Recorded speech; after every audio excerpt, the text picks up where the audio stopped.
Time for What Are the Odds? Presented for the people by Caesars Sportsbook. Your app is ready, Emperor. Sal and JJ are back for What Are the Odds? All right, not that either will, but Julius Randle is plus 30,000 to win MVP, while Jalen Brunson plus 50,000. You know, throw a couple, as you like to say, shekels on that for fun. But Randle's the one who got the MVP chance, but we saw how the Knicks struggled without Brunson. So, Sal, who's your Knicks MVP?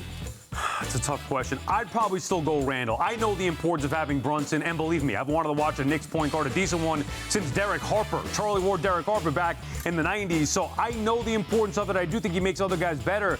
But, man, JJ, Julius Randle, when he's on top of his game a couple years ago, to your point, Eamon, he was the guy on that team that finished, the Knicks finished with the 4 seed in the Eastern Conference. And again this year, I don't think it's coincidental that Randle is playing at his peak and the Knicks are solid again. So, yes, Brunson's been great. I think Randle, if I had to pick one, he'd probably be my MVP. I totally get that. He's filling up the stat sheet. He's playing the way he did basically 2 years ago, and it's changed the feel and the vibe of the Knicks team. But I think the reason, Sal, he's playing that way is because Jalen Brunson can do the things that he can do at the point guard position. And that, to me, killed the Knicks last year. We had Randle at the top of the key. He's trying to make something happen. He makes the boneheaded play. He makes the inexplicable play because he's trying to do too much. Brunson is that guy that gets everybody where they need to be. He's the closer for this team at the end of these games.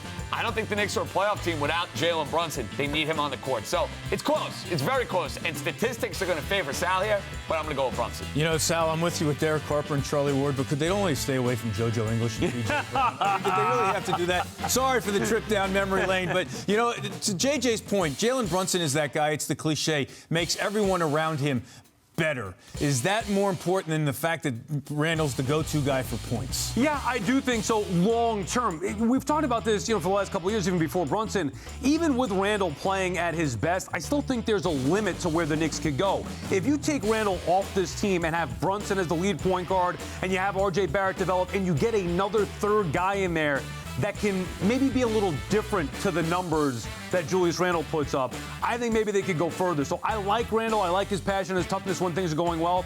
But, yeah, I think Brunson is, if I had to pick one of the two to build a team moving forward, Brunson would be my guy. And it's that basketball IQ. The Knicks were lacking it way too often last year. Brunson, that Villanova education. Basketball IQ's off the charts playing for Jay Rice. Son of a coach, former longtime NBA player, of course. And, but you also hit on R.J. Barrett needs to develop to make it easier on both of them. Knicks will look for payback against San Antonio when they host the Spurs on Wednesday. JJ, Sal, thanks for joining us for What Are the Odds?